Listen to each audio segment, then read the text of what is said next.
আল্লাহ রাব্বুল আলামিন সূরা হামিম সাজদার মধ্যে বলেছেন, ইন্নাল্লাযীনা ক্বালু রাব্বুনাল্লাহ, নিশ্চয়ই যারা বলে, যে মুসলিম মুমিনরা বলে যে আমাদের রব আল্লাহ, রব্বুনাল্লাহ, আমাদের রবকে আল্লাহ, সুম্মা ইসতাকামু, এরপর এই কথার উপরে অবিচল থাকে, যে ইস্তেকামা, আমাদের রব আল্লাহ, এটা বলার পরে আল্লাহ পাকের বিধানের উপরে অবিচল থাকে, সুম্মা ইসতাকামু, তাদের কি হবে?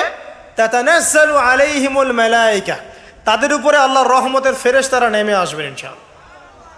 রহমতের ফেরেশতা নেমে আসবেন, তাতানাজ্জালু আলাইহিমুল মালায়েকা, এবং তারা বলবেন আল্লা তাখাফু ওয়া লা তাহজানু, হে মুমিন মুসলিমরা, তোমরা দুশ্চিন্তা করো না, তোমরা ভয় করো না। নাহনু আউলিয়াউকুম ফিল হায়াতিদ দুনিয়া ওয়া ফিল আখিরাহ, আমরা যারা আল্লাহর ফেরেশতা আছি, আমরা দুনিয়া এবং আখিরাতে তোমাদের বন্ধু হয়ে গেলাম। ওয়া লাকুম ফিহা মা তাশতাহি আনফুসুকুম, সেই জান্নাতে তোমাদের জন্য আল্লাহ পাক রেখেছেন যা তোমাদের মন চাবে। ওয়া লাহুম ফিহা মা তাদউন, এবং তোমরা যা আহ্বান করবে সবকিছুই পাবা তোমরা। নুজুলাম মিন গফুরির রহিম, এটা আল্লাহ পাকের পক্ষ থেকে একটা মেহমানদারি হবে ইনশাআল্লাহ। তাহলে ইস্তেকামার ফজিলত পেয়ে গেলাম। যদি আমরা ইস্তেকামা বজায় রাখতে পারি, আল্লাহর দিনের উপর অটল থাকতে পারি, তাহলে আল্লাহর রহমতের ফেরেশতারা আমাদের সাথে চলাফেরা করবে ইনশাআল্লাহ। দুনিয়াতেও তারা আমাদের সাথী হবে, মৃত্যুর পর পরকালেও সাথী হবে ইনশাআল্লাহ। আল্লাহ পাক আমাদেরকে জান্নাত দিবেন, যেই জান্নাতে আপনি যা ইচ্ছা তাই পাবেন ইনশাআল্লাহ আযজা ওয়া জাল্লা। তো এটা তো বললাম, কাজটা তো কঠিন। কি কি কাজ করলে আপনি ইস্তেকামা পাবেন? এক নাম্বার, পয়েন্ট নাম্বার 1, সেটা হলো কায়েমন বাক্যে আল্লাহ পাকের কাছে দোয়া করে, ভিক্ষা চেয়ে, দৃঢ়তা চেয়ে নিতে হবে। কায়েমন বাক্যে আল্লাহর কাছে দোয়া করে, তওবা করে, ইস্তেগফার করে ইস্তেকামা, দৃঢ়তা চাইতে হবে, দোয়া করতে হবে। এই দোয়াটার সবচেয়ে সেরা দোয়া কোনটা? যেটা আমরা নামাজে করি। কি বলি? ইহদিনাস সিরাতাল মুস্তাকিম সিরাতাল্লাযীনা আনআমতা আলাইহিম গায়রিল মাগদুবি আলাইহিম ওয়ালাদ-দাল্লিন। আল্লাহ আমাদেরকে সরল পথ প্রদর্শন করুন, একদম সোজা রাস্তা। কোন পথ? যে পথে আপনি পরিচালিত করেছেন কাদেরকে? আনআমতা আলাইহিম, যাদের প্রতি আপনি অনুগ্রহ বর্ষণ করেছেন, মানে নবীগণ, সিদ্দিকগণ, শহীদগণ, তাদের পথ হচ্ছে সিরাতুল মুস্তাকিমের পথ। গায়রিল মাগদুবি আলাইহিম ওয়ালাদ-দাল্লিন, তাদের পথে নয় যারা গজবপ্রাপ্ত এবং পথভ্রষ্ট, তাদের পথে আমাদেরকে চালাবেন না হে আল্লাহ, যারা গজবপ্রাপ্ত এবং পথভ্রষ্ট। তো প্রথমে ইস্তেকামা চাইতে হবে। এভাবে প্রত্যেক ফরজ নামাজে, নফল নামাজে, সুন্নত নামাজে আমরা আল্লাহর কাছে এই সোজা পথ চাবো এবং তার উপরে সুদৃঢ়তা আল্লাহর কাছে চেয়ে নিব ইনশাআল্লাহ। আরেকটা দোয়া করবো ইনশাআল্লাহ সেজদায় গিয়ে, সেটা হচ্ছে নবী সাল্লাল্লাহু আলাইহি ওয়াসাল্লাম প্রায় এই দোয়াটা করতেন। কোন দোয়া? তিনি বলতেন ইয়া মুকাল্লিবাল কুলুব সাব্বিত কলবি আলা দীনিক। কি বলতেন? আমার সাথে বলেন, ইয়া মুকাল্লিবাল কুলুব সাব্বিত কলবি আলা দীনিক। আরেকটা দোয়া করতেন নবী সাল্লাল্লাহু আলাইহি ওয়াসাল্লাম, ইয়া মুসাররিফাল কুলুব সাররিফ কুলুবানা আলা তাআতিক। অর্থাৎ হে হৃদয়সমূহের পরিবর্তনকারী, আবর্তনকারী, আমার কলবটাকে তুমি তোমার দিনের উপর প্রতিষ্ঠিত রাখো। এই দোয়াটা বেশি বেশি করলে ইনশাআল্লাহ আল্লাহর পথে ইস্তেকামা পাওয়া যাবে ইনশাআল্লাহ। আল্লাহ পাক আমাদেরকে তৌফিক দান করুন, আমিন। এর পাশাপাশি আমরা করব তওবা এবং ইস্তেগফার। আমরা আল্লাহকে বলবো আস্তাগফিরুল্লাহ, বলেন আল্লাযী লা ইলাহা ইল্লা হুয়াল হাইয়ুল কাইয়্যুম ওয়া আতুবু ইলাইহি। তওবা করবো এভাবে মন থেকে যে হে আল্লাহ, আমি সারা জীবনে তোমার যে বিরুদ্ধাচরণ করেছি, বা তোমার যে বিধিবিধানের আমি পরোয়া করিনি, বা ফরজ ওয়াজিব আদায় করি নাই, আমি এখন থেকে তওবা করছি যে আমি সমস্ত পাপ থেকে তোমার দিকে মুখ ফেরালাম ইনশাআল্লাহ। এবং আগামী যতদিন আমি বেঁচে থাকবো ইনশাআল্লাহ, আল্লাহ তোমার এই বিধিবিধানের বাইরে আমি যাব না ইনশাআল্লাহ। এবং আমি নিজে অনুশোচনায় ভুগবো যে কেন আমি এতদিন তোমার পথ থেকে দূরে ছিলাম। ইনশাআল্লাহ যদি আপনার মন থেকে তওবা বের হয়ে আসে, আল্লাহ রাব্বুল আলামিন আপনার সমস্ত গুনাহকে নেকি দিয়ে পরিবর্তন করে দেবেন ইনশাআল্লাহ। আল্লাহ পাক এই তওবার মধ্য দিয়ে, দোয়ার মধ্য দিয়ে বান্দাকে ইস্তেকামা দান করেন, সুদৃঢ়তা দান করেন। এটা হচ্ছে 1 নাম্বার পয়েন্ট। 2 নাম্বার পয়েন্টে আসেন। 2 নাম্বারটা হচ্ছে আপনার কলব। এই যে দেহটা দেখছেন, এটা একটা রক্তে মাংসের দেহ। এই দেহটা কিন্তু অমর না। এটা কি অমর? না। আপনার ভিতরে একটা কলব বা আত্মা বলে ব্যাপার আছে না? আছে। এই কলবটার ব্যাপারে নবী সাল্লাল্লাহু আলাইহি ওয়াসাল্লাম বলেছেন, যখন আদম সন্তান কোনো গুনাহ করে তখন তার কলবের মধ্যে একটা দাগ পড়ে। কি পড়ে? দাগ পড়ে। আরেকটা যখন পাপ করে তখন আবার দাগ পড়ে, আরও একটা পাপ করে আবার দাগ পড়ে। এইভাবে যখন আপনি গুনাহ করতেই থাকবেন তখন পুরো অন্তরটা কি হবে? কলুষিত হয়ে দুর্গন্ধযুক্ত হয়ে যাবে। তো যখন আপনার কলব দুর্গন্ধযুক্ত হয়ে যাবে তখন সেখানে আপনার হিংসা, আপনার অহংকার, হ্যাঁ, আপনার গীবত, আপনার আল্লাহদ্রোহিতা, এই যে খারাপ রিপুগুলো আছে সবগুলো এই কলবে বাসা বাঁধবে। কখন বাসা বাঁধবে? যখন আপনার কলবটা কলুষিত হয়ে যাবে। আর কলুষিত হচ্ছে কেন? পাপের কারণে। কিসের কারণে? পাপের কারণে। তো এখন কলবটাকে আগে পরিচ্ছন্ন করতে হবে। আপনার কলবটাকে পরিচ্ছন্ন করলে পরে ইনশাআল্লাহ তাআলা আপনি দেখবেন যে আপনার অন্তরের মধ্যে আল্লাহর পক্ষ থেকে নূর আসছে এবং ইস্তেকামা, সুদৃঢ়তা আপনি পাচ্ছেন ইনশাআল্লাহ। এখন আমি আপনাদেরকে বলে দেই কয়েকটা কাজ, যেই কাজগুলোর মধ্য দিয়ে আপনি আপনার কলবটাকে আল্লাহর রাস্তায় অবিচল রাখতে পারবেন ইনশাআল্লাহ তাআলা। 1 নাম্বার, বেশি থেকে বেশি ইস্তেগফার করা, যেটা আমি একবার বলে দিলাম। 2 নাম্বার, আল্লাহর জিকিরকে বাড়িয়ে দেওয়া। আল্লাহর জিকির বাড়িয়ে দেওয়া বলতে চলতে ফিরতে আপনি আস্তাগফিরুল্লাহ পড়বেন, সুবহানাল্লাহ পড়বেন, আলহামদুলিল্লাহ পড়বেন, ওয়ালা ইলাহা ইল্লাল্লাহ আল্লাহু আকবার পড়বেন, লা হাওলা ওয়ালা কুওয়াতা ইল্লা বিল্লাহ পড়বেন, দরুদ শরীফ পড়বেন। ঠিক আছে? এই যে জিকির আজগারগুলো সকাল সন্ধ্যার, এগুলো করতে থাকলে আপনার কলবটা ইনশাআল্লাহ তাআলা পরিষ্কার হবে। আল্লাহ পাক কলব পরিষ্কার করার তৌফিক দান করুন, আমিন। এরপরে কি? এরপরে হচ্ছে বেশি বেশি কোরআন তেলাওয়াত। কোরআন তেলাওয়াত যদি বাড়িয়ে দেন দেখবেন আপনার কলবের মধ্যে যত ময়লা এটা আস্তে আস্তে ঝরে পড়বে ইনশাআল্লাহ। সবাই কোরআন তেলাওয়াত করতে পারি তো ইনশাআল্লাহ? আল্লাহ পাক সবাইকে বিশুদ্ধ করে কোরআন তেলাওয়াত করার তৌফিক দান করুন এবং প্রত্যেক দিন কমপক্ষে 1 পারা করে পড়ার চেষ্টা করেন। আল্লাহ পাক তৌফিক ইনায়াত করুন, আমিন। কোরআন তেলাওয়াত করেন, আপনার কলবের ময়লা ইনশাআল্লাহ চলে যাবে। আল্লাহ পাক তৌফিক ইনায়াত করুন। আর কয়েকটা কাজ কি? মৃত্যুর কথা বেশি বেশি স্মরণ করা। মৃত্যুর কথা বেশি বেশি স্মরণ করা, পরকালের ফিকির করা, আল্লাহর সামনে দাঁড়াতে হবে এই জবাবদিহিতার চেতনা ভিতরে থাকা। বেশি বেশি কবর জিয়ারত করেন, মৃত্যুর কথা ফিকির করেন, পরকালীন চিন্তা করেন। আপনার কলবের মধ্যে যে নোংরা কলুষতাগুলো আছে ইনশাআল্লাহ তাআলা এগুলো দূরীভূত হয়ে যাবে ইনশাআল্লাহ। আল্লাহ পাক তৌফিক দান করুন, আমিন। যখন কলবটা পরিষ্কার হবে তখন আপনি কি করবেন? ইস্তেকামা পাবেন, আল্লাহ পাকের রাস্তায় দৃঢ়তা পাবেন ইনশাআল্লাহ। আল্লাহ রাব্বুল আলামিন আমাদেরকে 2টা বিষয় বোঝার তৌফিক দান করুন। 1 নম্বর কি বলেছি? দোয়া, তওবা, ইস্তেগফারের মধ্য দিয়ে আল্লাহর কাছে চেয়ে নেওয়া, তারপর নিজের কলবটাকে কি করা? পরিচ্ছন্ন করা। তারপরে কি? তারপরে হচ্ছে হ্যাঁ, কোরআন তেলাওয়াত। বেশি বেশি কোরআন তেলাওয়াত করলে আল্লাহর সাথে আপনি কথোপকথন করতে পারছেন। যে যত বেশি কোরআন তেলাওয়াত বাড়িয়ে দিবে ইনশাআল্লাহ তাআলা তার অন্তর তত পরিচ্ছন্ন হবে, আল্লাহর পথে ইস্তেকামা থাকতে পারবে। এরপরে যে কাজটা সেটা হলো রাসূলুল্লাহ সাল্লাল্লাহু আলাইহি ওয়াসাল্লামের সুন্নতের উপর আমল করা। কি করা ভাই? রাসূলের সুন্নতের উপরে আমল করা। সারা দিন রাত নবী সাল্লাল্লাহু আলাইহি ওয়াসাল্লামের যে সুন্নাহগুলো আছে এইগুলোর উপরে যদি আমল করতে পারেন ইনশাআল্লাহ তখন আপনি আল্লাহর পথে চলার ক্ষেত্রে ইস্তেকামা পাবেন ইনশাআল্লাহু আযজা ওয়া জাল্লা। এরপরে আমর বিল মারুফ এবং নাহি আনিল মুনকারের কাজ করা, মানে দিনকে কেন্দ্র করে সৎ কাজের আদেশ করবেন, অসৎ কাজে নিষেধ করবেন। যতটুকু পারেন, আপনাকে আল্লাহ পাক যতটুকু ইলম কালাম দিয়েছেন এটা দিয়েই আপনি সৎ কাজের আদেশ করবেন, অসৎ কাজে কি করবেন? নিষেধ করবেন। ইনশাআল্লাহ দেখবেন আপনি আল্লাহর পথে ইস্তেকামা পাচ্ছেন। আর কি? আর হচ্ছে নামাজ, 5 ওয়াক্ত নামাজ, এর মধ্য দিয়ে আপনি আল্লাহকে পাবেন। ওয়াস্তাঈনু বিস-সাবরি ওয়াস-সালাহ। আল্লাহ পাক বলেছেন আল্লাহকে ডাকো এবং চাও কিভাবে? সবরের সাথে এবং সালাতের মধ্য দিয়ে।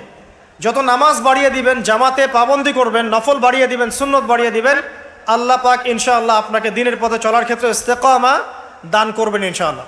আরেকটা বিষয় বলে সামনের দিকে যাই, সেটা হলো দিনের ইলম অর্জন এবং প্রচার প্রসার। আপনি যত বেশি দিনের জ্ঞান অর্জন করবেন এবং প্রচার প্রসার ঘটাবেন ইনশাআল্লাহ তাআলা আপনার কলবের মধ্যে ইসলামের প্রতি ইস্তেকামা আসবে ইনশাআল্লাহ। এখন কয়েকটা বিষয় বলে শেষ করি যে কি কি কাজ করলে আপনি, কি কি কাজ না করলে আপনি ইস্তেকামা পাচ্ছেন। তার মধ্যে প্রথমটা হচ্ছে শিরিক না করা। যদি আপনি শিরিক করেন ইস্তেকামা পাবেন না। যদি আপনার আমল নামায় শিরকের পাপ থাকে আপনি ইস্তেকামা অর্জন করতে পারবেন না। আর আমরা বারবার বলেছি যে মুসলিমরা এখন কথায় শিরিক করছে, কাজে শিরিক করছে এবং মুসলিমরা এখন আকীদার মধ্যেও শিরিক করছে। কথায়, কাজ এবং আকীদার শিরিকের এই ক্লাসিফিকেশনগুলো জানতে হলে কিতাবুত তাওহীদ নামে একটা বই আছে, এই বইটা পড়লে ইনশাআল্লাহ জানতে পারবেন। আল্লাহ পাক তৌফিক ইনায়াত করুন, আমিন। শিরিক করা যাবে না, ইস্তেকামা পেতে হলে শিরিক করা যাবে না। তারপরে কি করা যাবে না? বেদাত। নবী সাল্লাল্লাহু আলাইহি ওয়াসাল্লামের সুন্নতের মধ্যে কোনো প্রকার বেদাতের সংযোজন ঢুকানো যাবে না। যদি বেদাতি আমল করতে থাকেন আপনি আল্লাহর পথে ইস্তেকামা পাবেন না। 2, 3 হচ্ছে হারাম রিজিক। যদি আপনি হারাম রিজিকে অভ্যস্ত থাকেন বা লিপ্ত থাকেন, এই রিজিক দিয়ে আপনার যে দেহ এবং আত্মাটা গঠিত হবে, এই দেহ আত্মা মন নিয়ে আপনি আল্লাহর পথে ইস্তেকামা পাবেন না। অতএব রিজিকের ক্ষেত্রে সচেতন হন। আল্লাহ রাব্বুল আলামিনের ওয়াস্তে সমস্ত হারাম রিজিককে ত্যাগ করে তওবা করে ফিরে আসেন, হালালে সন্তুষ্ট থাকেন, অল্পে তুষ্ট থাকেন, ইনশাআল্লাহ আল্লাহ পাক আপনার অল্প আমলকেই জান্নাতের ওসিলা বানিয়ে দেবে ইনশাআল্লাহ তাআলা। 3 নাম্বার বললাম হারাম রিজিক থেকে দূরে থাকা। 4 নাম্বার প্রবৃত্তির অনুসরণ না করা। প্রবৃত্তি মানে মন যা চায় তা করা। মন যা চায় তা করা যাবে না, বরং আল্লাহ এবং তার রাসূল যা বলেছেন তাই করতে হবে। এই পৃথিবীতে মানুষ হিসেবে আমরা কেউই স্বাধীন নই। আমরা যে স্বাধীনতার কথা বলি না, ব্যক্তিগতভাবে ব্যক্তি হিসেবে কোনো মানুষ স্বাধীন নয়, সবাই আল্লাহ পাকের দাসত্বের অধীনে পরাধীন। তো যখন আপনি নিজের নফসের তাবেদারি করছেন, প্রবৃত্তির অনুসরণ করছেন, তার মানে আপনি স্বাধীনতার ভাব দেখাচ্ছেন, এর মধ্য দিয়ে আপনি শয়তানের দাসত্ব করছেন। এটা আপনাকে আল্লাহর পথে ইস্তেকামা দিবে না। মূল বিষয়টা হচ্ছে আল্লাহ পাকের দাসত্ব করলে পরে আল্লাহর পথে ইস্তেকামা আসে, নফসের প্রবৃত্তির অনুসরণ করলে পরে আপনার আল্লাহর পথে ইস্তেকামা আসবে না। প্রবৃত্তি বলছে নামাজ পড়ার দরকার নাই, আজান হচ্ছে শুয়ে থাকেন। প্রবৃত্তি বলছে যে মাপে একটু কম দিলে কোনো সমস্যা নাই। আপনার প্রবৃত্তি বলছে সবাই তো সুদ খায়, আমি খেলে কি সমস্যা। আর প্রবৃত্তি বলছে যে ওই সম্পদ এতটুকু নেওয়াই যায়, আত্মসাৎ করাই যায়। ঠিক আছে, তো এই যে প্রবৃত্তির কথাগুলো, প্রবৃত্তি বলছে পর্দা করার দরকার নাই, ফ্যাশন করে চলবো। প্রবৃত্তি বলছে আমরা টিকটক করি। প্রবৃত্তি বলছে আমরা ফ্রি মিক্সিং করি, হ্যাঁ, আমার এই যে বয়ফ্রেন্ড গার্লফ্রেন্ডের সাথে ঘুরে বেড়াই। প্রবৃত্তি বলছে এগুলা। তো প্রবৃত্তির অনুসরণ করলে পরে আপনি আল্লাহর পথে ইস্তেকামা পাবেন না। আর কি, আর হচ্ছে দিনের জ্ঞানের অজ্ঞতা। দিনের ক্ষেত্রে জ্ঞানের অজ্ঞতা থাকলে আপনি আল্লাহর পথে ইস্তেকামা পাচ্ছেন না। আরেকটা বড় বিষয় আছে, সেটা হলো যে আল্লাহ পাকের দিনটাকে মহব্বত না করা, আল্লাহর দিনকে মহব্বত না করা এবং দিনটাকে এগিয়ে নেওয়ার ফিকির যাদের মধ্যে নাই, তারা আল্লাহ পাকের রাস্তায় ইস্তেকামা পাবে না। এরকম আর অনেকগুলো কারণ আছে যেগুলো আমাদের আল্লাহর পথে চলার ক্ষেত্রে দৃঢ়তার পথে বাধা সৃষ্টি করে। এখন সর্বশেষ যে জায়গাটাতে আমি শেষ করতে চাই সেটা হলো, দেখুন, ইস্তেকামা অর্জন করলে পরে আমরা জান্নাত পাবো এবং ঈমানের উপর দৃঢ়তা পাবো। যদি না করতে পারি তাহলে আমরা আল্লাহর পথ থেকে ছিটকে চলে যাব। এখন আমরা যে আল্লাহ পাকের খলিফা হয়ে পৃথিবীতে এসেছি, আল্লাহ পাক যে আমাদেরকে কিছু দায়িত্ব দিয়ে পাঠিয়েছেন, এই দায়িত্বের ফিকির যাদের মধ্যে নাই, তারা কি আল্লাহর পথে দৃঢ়তা অর্জন করতে পারবে? পারবে না। এখন এই দায়িত্বগুলো কি কি দায়িত্ব পালন করলে পরে আমরা আল্লাহর কাছে সম্মানিত হব এবং আল্লাহর দিনে দৃঢ়তাও পাবো, ইস্তেকামাও পাবো এবং ইনশাআল্লাহ তাআলা পরকালে জান্নাতও পাবো। অল্প কথা শেষ করছি, একটু ধৈর্য ধরেন। 1 নাম্বার, দেখুন, আপনাকে দায়িত্ব কি দেওয়া হয়েছে? আপনাকে দায়িত্ব দেওয়া হয়েছে যে আপনার পিতা আদম আলাইহিস সালামকে আল্লাহ পাক যে জ্ঞানগুলো শিক্ষা দিয়েছেন সেই জ্ঞান আপনাকেও শিখতে হবে। এটা প্রথম কাজ। জ্ঞান শিখতে রাজি আছি তো ইনশাআল্লাহ? আচ্ছা, আপনাকে কি দায়িত্ব দেওয়া হয়েছে? আল্লাহ পাক নাজিল করেছেন অসংখ্য আসমানি কিতাব, তার মধ্যে সর্বশেষ হচ্ছে আল কোরআন, এবং এই কোরআনের জ্ঞান অর্জন করে কোরআন পড়া, এর উপর আমল করা, এর প্রচার প্রসারের দায়িত্ব আল্লাহ পাক আপনাকে দিয়েছেন, আমাকে দিয়েছেন। এই দায়িত্ব পালন না করলে প্রকৃত মুসলিম হওয়া যাবে? যাবে না। জ্ঞান অর্জন করা, কোরআনের জ্ঞান অর্জন করে এটা প্রচার প্রসার করা। আল্লাহ পাক আপনাকে দায়িত্ব দিয়েছেন কি? নবী সাল্লাল্লাহু আলাইহি ওয়াসাল্লামের রেখে যাওয়া যে দিন, এই দিনটাকে আল্লাহর জমিনে প্রচার করে এগিয়ে নেওয়া। এই দায়িত্ব পালন না করলে কি আমরা প্রকৃত মুসলিম হতে পারবো? পারবো না। আল্লাহ পাক আপনাকে দায়িত্ব দিয়েছেন, আপনি পরিবারের কর্তা। আপনার পরিবারে পর্দা ঠিক আছে কিনা, হালাল রিজিক ঠিক আছে কিনা, সবাই নামাজে কিনা, এটা দেখার দায়িত্ব কার? আপনার। আপনি যদি পরিবারের উপর এই দায়িত্ব পালন না করেন, আপনি আল্লাহর দ্বীনের দায়িত্ব পালন করছেন না। আপনাকে আল্লাহ পাক দায়িত্ব দিয়েছেন আগামী প্রজন্মটাকে ইসলামের আদর্শে মানুষ করতে। যদি আপনি দায়িত্ব পালন না করেন, আপনি প্রকৃতপক্ষে ইসলামের দায়িত্ব পালন করছেন না। সবচেয়ে বড় কথা হচ্ছে আমর বিল মারুফ এবং নাহি আনিল মুনকারের দায়িত্ব আল্লাহ পাক আপনাকে দিয়েছেন। সৎ কাজের আদেশ করা, অসৎ কাজে নিষেধ করার দায়িত্ব আল্লাহ পাক আপনাকে আমাকে দিয়েছেন। যদি এই দায়িত্ব পালন না করি, আমরা আল্লাহর কাছে ইস্তেকামা পাবো না এবং আল্লাহর জমিনে দ্বীনও প্রতিষ্ঠিত হবে না এবং আমরাও আল্লাহর কাছে সম্মানিত হতে পারবো না। আল্লাহ রাব্বুল আলামিন আমাদের সবাইকে এই দায়িত্বগুলো পালন করার তৌফিক দান করুন, দ্বীনের উপর ইস্তেকামা অর্জন করার তৌফিক দান করুন এবং যে কাজগুলো করলে পরে দৃঢ়তা পাওয়া যাবে সেগুলো করার তৌফিক দান করুন। যে কাজগুলো করলে দৃঢ়তা থেকে ছিটকে যাব সেগুলো থেকে আল্লাহ পাক আমাদেরকে বাঁচিয়ে রাখুন, আমিন। সর্বশেষ কথা হচ্ছে প্রিয় ভাইয়েরা, যে আমরা সবাই আজকে থেকে নিয়াত করি যে আমরা আজকে তওবা করলাম, জীবনে যত ভুল ত্রুটি করেছে আল্লাহ যেন মাফ করে দেন এবং আজকের পর থেকে আমরা আল্লাহর বিধানের বাইরে যাব না ইনশাআল্লাহ। যারা নামাজ ছেড়ে দিয়েছে আজকে থেকে নামাজি হয়ে যাব ইনশাআল্লাহ। যারা নামাজ কাজা করেছি নামাজ কাজা আদায় করে দেবো ইনশাআল্লাহ। যারা কোরআন তেলাওয়াত করি নাই, শিখি নাই, আজকে থেকে নিয়াত করব শিখবো ইনশাআল্লাহ।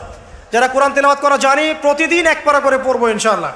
যারা সুন্নতের উপর আমল করছি, করার ক্ষেত্রে আমরা হেয়ালিপনা করছি, শক্ত করে নবীর সুন্নত আঁকড়ে ধরবো ইনশাআল্লাহ। দাড়ি রাখেন নাই, দাড়ি ছেড়ে দেবেন ইনশাআল্লাহ।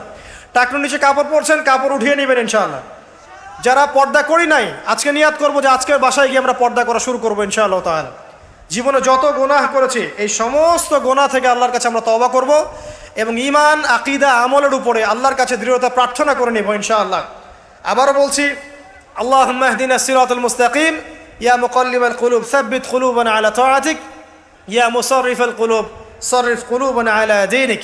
আল্লাহ সুবহানাহু ওয়া তাআলা আদম আলাইহিস সালামকে পৃথিবীতে কি হিসেবে পাঠিয়েছেন ভাই? খলিফা হিসাবে। আমরা বলছিলাম যে খলিফা কাকে বলে, খলিফা কাকে বলে, এটা আমাদের প্রশ্ন ছিল আপনাদের উদ্দেশ্যে। আপনারাই বলেন, আল্লাহর খলিফা কাকে বলে? আল্লাহর প্রতিনিধি। মাশাআল্লাহ। পৃথিবীতে যে ব্যক্তি আল্লাহ পাকের বিধিবিধানগুলো মেনে চলে, সে আল্লাহর খলিফা কিনা? আর দুনিয়াতে যে ব্যক্তি আল্লাহর বিধিবিধান মেনে চলে না, সে কি আল্লাহর খলিফা? সে কার খলিফা? শয়তানের খলিফা। বুঝতে পারছেন? খলিফার একটা সংজ্ঞা আল্লাহ পাক দিয়েছেন সূরা সদের মধ্যে। কোন সূরায়? সূরা সদ। আল্লাহ পাক বলছেন, একটা কথা বলে রাখি যে আল্লাহ পাক আদম আলাইহিস সালাম ছাড়াও আরো একজন নবীকে কিন্তু খলিফা বলেছেন। সেই নবীর নাম কি? দাউদ আলাইহিস সালাম। মাশাআল্লাহ। আল্লাহ পাক দাউদ আলাইহিস সালাম সম্পর্কে বলছেন, ইয়া দাউদ, হে দাউদ, ইন্না জাআলনাকা খলিফাতান ফিল আরদ, নিশ্চয়ই আমি তোমাকে পৃথিবীতে আমার খলিফা করেছি। কাকে করেছেন? দাউদ আলাইহিস সালামকে। আপনার কাজ কি? ফাহকুম বাইনান নাসি বিল হক, দাউদ তোমার কাজ হচ্ছে মানুষের মাঝে হকের মানদণ্ডে বিচার ফয়সালা করবে। মানুষের মাঝে হকের মানদণ্ডে বিচার ফয়সালা করবে। ফাহকুম বাইনান নাসি বিল হক ওয়ালা তাত্তাবিউল হাওয়া, এবং তোমার মন গড়া প্রবৃত্তির অনুসরণ করবে না। ইন্নাল্লাযীনা ইউদিল্লুনা আন সাবিলিল্লাহ লাহুম আযাবুন শাদীদ বিমা নাসু ইয়াউমাল হিসাব। আল্লাহ পাক বলছেন, হে দাউদ, আমি তোমাকে পৃথিবীতে আমার খলিফা করেছি, তোমার কাজ হচ্ছে মানুষের মাঝে হকের মানদণ্ডে বিচার ফয়সালা করা এবং প্রবৃত্তির অনুসরণ তুমি করো না। নিশ্চয়ই যারা প্রবৃত্তির অনুসরণ করেছে তারা আল্লাহ পাকের সরল পথ থেকে বিচ্যুত হয়ে গেছে। আর যারা আল্লাহ পাকের সরল পথ থেকে বিচ্যুত হয়ে যাবে, তাদের জন্য কিয়ামতের মাঠে যন্ত্রণাদায়ক শাস্তি অপেক্ষা করছে। ঠিক আছে? এখন এখানে দেখেন, আল্লাহ পাক দাউদ আলাইহিস সালামকেও খলিফা বলেছেন এবং আদম আলাইহিস সালামকেও খলিফা বলেছেন। তো এই দুইজনের দায়িত্ব কি? পৃথিবীতে এসে আল্লাহ পাকের বিধিবিধান মেনে চলা এবং মানুষের মাঝে আল্লাহর বিধান অনুযায়ী ফয়সালা করা। এই হলো খলিফার কাজ। যদি এখন পৃথিবীতে এসে আমরা আল্লাহর বিধানের পরোয়া না করি এবং আল্লাহর বিধান দ্বারা আমরা মানুষের মাঝে বিচার ফয়সালা না করি, আমরা আর আল্লাহর খলিফা থাকছি না। কথা ঠিক আছে? এখন আদম আলাইহিস সালামকে পরীক্ষা করা হলো, তাকে জ্ঞান শিক্ষা দেওয়া হলো, তার বুকের বাপ পাঁজরের হাট থেকে তার স্ত্রীকে সৃষ্টি করা হয়েছে, জান্নাতে রাখা হয়েছে। জান্নাতে রেখে দেওয়ার পরে আল্লাহ পাক ফেরেশতাদেরকে দিয়ে আগে সেজদাও করিয়েছেন। একজন সেজদা করে নাই, তার নাম কি? ইবলিস। শয়তান সেজদা না করার কারণে আল্লাহ পাক তাকে জিজ্ঞাসা করেছেন যে তুমি মা মানাআকা আন তাসজুদ ইয আমারতুক, তোমাকে কিসে নিষেধ করলো আদমকে সেজদা করতে যখন আমি আদেশ করলাম? শয়তান যুক্তি দিচ্ছিল, খলাকতানি মিন নার ওয়া খলাকতাহু মিন তিন, আমাকে সৃষ্টি করেছেন হে আল্লাহ আপনি আগুন দিয়ে, আর আদমকে সৃষ্টি করেছেন কি দিয়ে? মাটি দিয়ে। তো আমি আগুনের তৈরি, আদম মাটির তৈরি, আমি আদমের চাইতে বেশি সুপিরিয়র। এটা যুক্তি ছিল কার? শয়তানের। মানে শয়তান বোঝাতে যাচ্ছে যে আল্লাহ আপনি যে আমাকে বলছেন যে আদমকে সেজদা করো, আদম তো মাটির তৈরি, আমি তো আগুনের তৈরি, তাহলে আমি কেন ওকে সেজদা করব? বরং আপনি ভুল বলছেন। শয়তানের বক্তব্যটা এমন যে আপনার বক্তব্য ভুল, হে আল্লাহ আমি ঠিক। নাউজুবিল্লাহ। এই অহংকার করার কারণে, আল্লাহ পাকের বিধানটাকে অমান্য করার কারণে আল্লাহ রাব্বুল আলামিন তাকে চিরস্থায়ী কি করলেন? জাহান্নামে করলেন। এখন আদমকে পথভ্রষ্ট করার জন্য আলাইহিস সালাম শয়তান কিন্তু চ্যালেঞ্জও করেছিল, করে নাই? শয়তান চ্যালেঞ্জ করছে। কি চ্যালেঞ্জ করছে? যে ইয়া রব্বি আনজিরনি ইলা ইয়াউমি ইউবআসুন, হে আল্লাহ আমাকে কিয়ামত দিবস পর্যন্ত সময় দেন, হায়াত দেন। ফাবিমা আগওয়াইতানি, যে আদমের কারণে আপনি আমাকে আজকে তাড়িয়ে দিলেন জান্নাত থেকে, লা আকুউদান্না লাহুম সিরাতাকাল মুস্তাকিম, আমি সেই আদমের সরল পথে ওত পেতে বসে থাকবো। এটা কার চ্যালেঞ্জ? আলোচনা খুব ভালো করে বোঝেন, এটা কার চ্যালেঞ্জ? শয়তানের চ্যালেঞ্জ। শয়তান চ্যালেঞ্জ করলো, আরো চ্যালেঞ্জ করলো। কি চ্যালেঞ্জ? সুম্মা লাআতিয়ান্না মিন বাইনি আইদিহিম, আমি তার ডান দিক থেকে আসবো, ওয়ান আইমানিহিম, ওয়ান সামন থেকে আসবো, ওয়ান খালফিহিম, তার পিছন থেকে আসবো, ওয়ান আইমানিহিম, তার ডান দিক থেকে আসবো, ওয়ান শামাইলিহিম, তার বাম দিক থেকে আসবো, ওয়ালা তাজিদু আকসারাহুম শাকিরিন, আপনি বেশিরভাগ আদম সন্তানকে শুকরগুজার পাবেন না। কে বললো এই কথা? শয়তানের চ্যালেঞ্জটা শোনেন। আমাকে কিয়ামত পর্যন্ত অবকাশ দিন। আল্লাহ পাক বলেন ঠিক আছে দিলাম। এবার শয়তান বলছে যে আমি আদমের সরল পথে ওত পেতে বসে থাকবো। আছে কি নাই? আছে। এরপরে বলছে আমি ডান দিক থেকে আসবো, বাম দিক থেকে আসবো, সামন পিছন সব দিক থেকে আসবো, বেশিরভাগ আদম সন্তানকে আপনি শুকরগুজার পাবেন না। ও তার চ্যালেঞ্জের উপরে অটল আছে কি নাই? বেশিরভাগ মানুষ কি নামাজ পড়ে? বেশিরভাগ মানুষ কি হালাল খাচ্ছে? বেশিরভাগ মেয়ে কি পর্দা করছে? বেশিরভাগ কি আমরা যাকাত দিয়েছি? বেশিরভাগ মানুষ কি আল্লাহ এবং তার রাসূলের বিধিবিধান মেনে চলছে? তাহলে শয়তান যে চ্যালেঞ্জ করলো ওয়ালা তাজিদু আকসারাহুম শাকিরিন, বেশিরভাগকে আল্লাহ আপনি শুকরগুজার পাবেন না, ও সফল না ব্যর্থ? বলেন, শয়তান সফল না ব্যর্থ? সফল। আল্লাহ পাক বলে দিলেন একটা কথা যে ওয়া কালিলুম মিন ইবাদিয়াশ শাকুর, আমার শুকরগুজার বান্দা কিন্তু খুব কম হবে। কি হবে? কম হবে। এবং আল্লাহ পাক বলছেন আমার শুকরগুজার বান্দার তুমি কোনো ক্ষতি করতে পারবে না ইনশাআল্লাহ। এই কথা রাসূল সাল্লাল্লাহু আলাইহি ওয়াসাল্লাম হাদিসের মধ্যেও বলছেন যে নিঃসন্দেহে বনু ইসরাইল ৭২টা দলে ভাগ হয়ে গিয়েছিল। ওয়া তাফতারিকু উম্মতি আলা 73 মিল্লাহ, আর আমার এই উম্মতে মুহাম্মাদি ভাগ হয়ে যাবে ৭৩টা দলে। কয়টা দলে? কুল্লুহুম ফিন্নার, প্রত্যেকটা দল যাবে জাহান্নামে ইল্লা মিল্লাতান ওয়াহিদা, একটা মাত্র দল ছাড়া, একটা মাত্র মিল্লাত ছাড়া। মানে ৭২টা কাতার জাহান্নামে যাচ্ছে, একটা মাত্র কাতার বাদ দিয়ে। সাহাবীরা বলছেন যে তারা কারা ইয়া রাসূলুল্লাহ? নবী সাল্লাল্লাহু আলাইহি ওয়াসাল্লাম বলছেন মা আনা আলাইহি ওয়া আসহাবি আল ইয়াউমা, আজকের দিনে আমি এবং আমার সাহাবীরা যার উপরে আছি। এই হাদিস থেকে বুঝতে পারছি আমরা যে বেশিরভাগ মানুষ কোথায় যাবে? জাহান্নামে যাবে। আরেকটা আয়াত দিয়ে প্রমাণ করে সামনে যাই। সূরা আরাফের মধ্যে আল্লাহ পাক বলছেন যে ওয়ালাকাদ যারানা লি জাহান্নামা কাসীরাম মিনাল জিন্নি ওয়াল ইনস, আল্লাহ পাক বলছেন দেখো আমি বহু জিন আর মানুষকে দিয়ে জাহান্নাম পূর্ণ করে দিব। প্রচুর জিন, প্রচুর মানুষকে দিয়ে আমি জাহান্নাম পূর্ণ করে দিব। কত? সংখ্যাটা কেমন হবে? সহিহ বুখারী একটা হাদিসে পাওয়া যায় যে প্রত্যেক ১,৯৯৯ জন জাহান্নামে যাবেন। আউযুবিল্লাহ। আদম আলাইহিস সালামকে আল্লাহ পাক ডাকবেন, ডেকে বলবেন কিয়ামতের মাঠে তোমার সন্তানদের মধ্য থেকে জাহান্নামীগুলোকে আলাদা করে দাও, জান্নাতীদেরকে আলাদা করে দাও। এবার আদম আলাইহিস সালাম বলবেন যে কতজনকে আলাদা করবো হে আল্লাহ? আল্লাহ রাব্বুল আলামিন বলবেন প্রত্যেক ১,৯৯৯ জনকে জাহান্নামের জন্য আলাদা করে দাও। চিন্তা করতে পারলেন?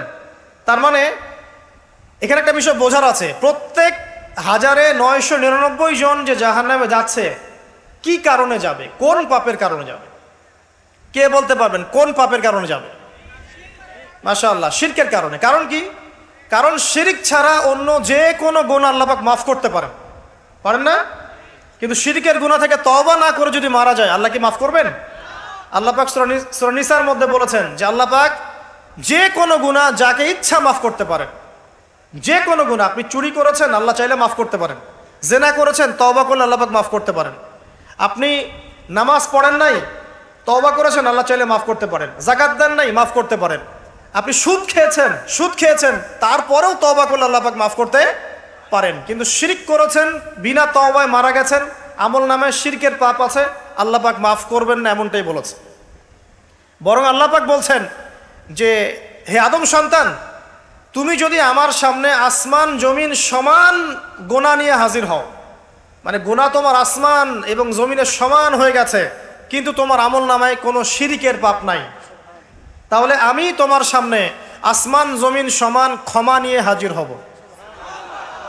তার মানে বুঝতে পারলাম যে শিরকের পাপটা আল্লাহ পাক মাফ করছেন না, অন্য যে কোনো পাপ যাকে ইচ্ছা মাফ করতে পারেন। তাহলে এই যে এতগুলো মানুষ জাহান্নামে যাচ্ছে, তাহলে তাদের আমল নামায় কোন পাপ থাকতে পারে?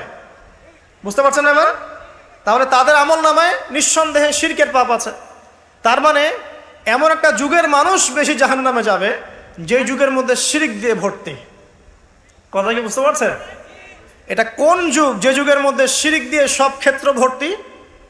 আমি আপনাকে বলি, আপনার এই ওয়ার্ল্ড অ্যাফেয়ার্স শিরক দিয়ে ভর্তি। আপনার এডুকেশন সিস্টেমের মধ্যে শিরক আছে, আপনার ইকোনমিক সিস্টেম এর মধ্যে শিরক আছে, এমনকি মুসলিমরা এখন ধর্মের মধ্যেও শিরক করছে।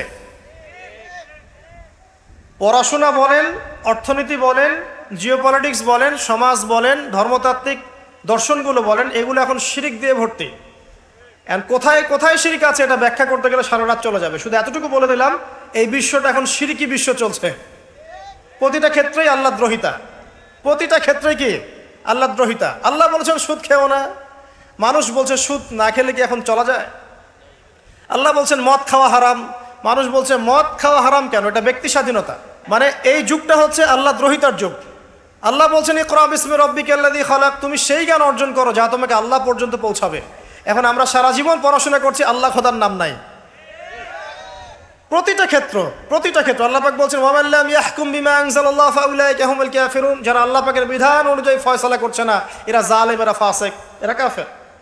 আর আমরা সারা বিশ্বর দিকে তাকিয়ে দেখছি এখানে ইসলামিক লজের কোনো বালাই নাই। তো প্রতিটা ডিপার্টমেন্ট শিরক। আপনাকে বোঝাই, 999 জন মানুষ যে জাহান্নামে যাবে, আমল নামে একটা কমন পাপ থাকবে, সেটা কি? শিরক। তো আপনাকে যুগ এবং জিজ্ঞাসা সম্পর্কে সচেতন থাকতে হবে।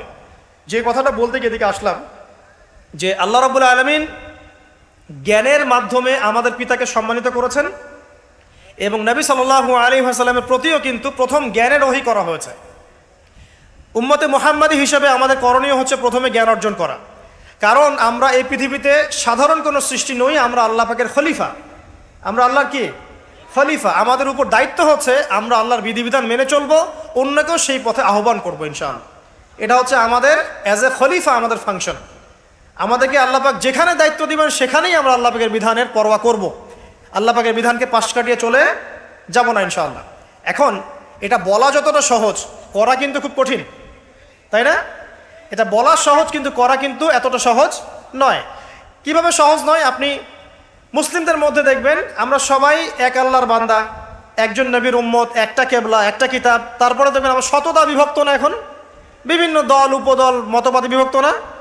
উচিত ছিল আমরা ঐক্যবদ্ধ থাকবো, কিন্তু আমরা বিভক্ত। তো বলা সহজ ঐক্যের কথা, করাটা কঠিন না? কঠিন।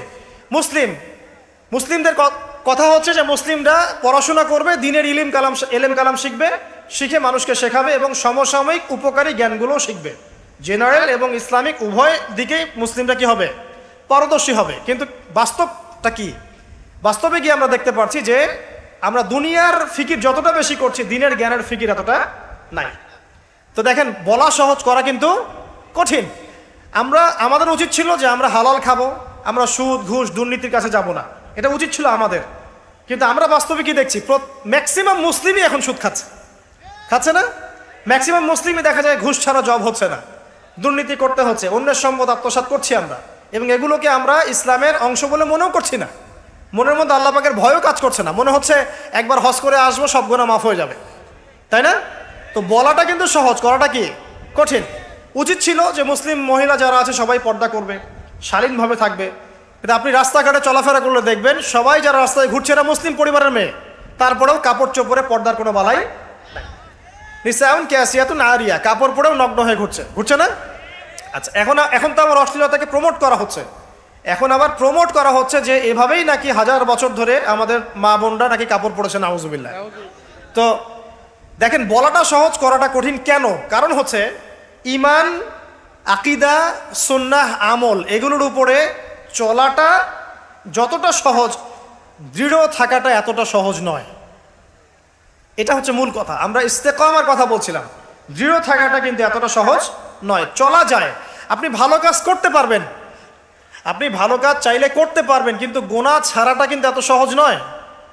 আপনি নামাজ পড়তে পারবেন, অনেক নামাজ পড়তে পারবেন, তাসবিহ তাহলিল করতে পারবেন, জিকির আজকার করতে পারবেন, কিন্তু সুদ ছাড়া এত সহজ নয়।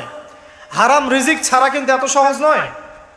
আপনার ওই যে চাকরি আপনি করছেন, যে ব্যবসা করছেন, ওখানে হারাম যেটা আছে এটা ছেড়ে দেওয়া কিন্তু এত সহজ নয়। এর জন্য কলিজা লাগে না? লাগে। আপনি হজ উমরা করতে পারেন বছর বছর, কিন্তু প্রত্যেক বছর যাকাত বের করে দেওয়াটা এত সহজ নয়। মূল কথা হচ্ছে নেক কাজ করাটা যতটা সহজ, গুনাহ ছেড়ে দেওয়া কিন্তু এতটা সহজ নয়। ইস্তেকামা জরুরি। ইস্তেকামা মানে কি? দৃঢ়তা বা অবিচলতা। এখন আমরা আলোচনা করব আজকে ইনশাআল্লাহ অল্প সময়ে যে কয়েকটা টিপস আমি বলবো যে কাজগুলো আমাদেরকে ইনশাআল্লাহ তাআলা আল্লাহর দ্বীনের উপরে অবিচলতা সৃষ্টি করবে ইনশাআল্লাহ। এবং কিছু কিছু কাজ আমাদেরকে বর্জন করতে হবে, যেগুলো বর্জন করলে আমরা ইস্তেকামা পাবো ইনশাআল্লাহ। এবং আল্লাহ রাব্বুল আলামিন আমাদেরকে যে খলিফা করে পাঠিয়েছেন দুনিয়াতে, আমাদের যে দায়িত্বগুলো আছে এই দায়িত্বগুলো যেন আমরা পালন করতে পারি। আল্লাহ পাক আমাদের সবাইকে তৌফিক দান করুন।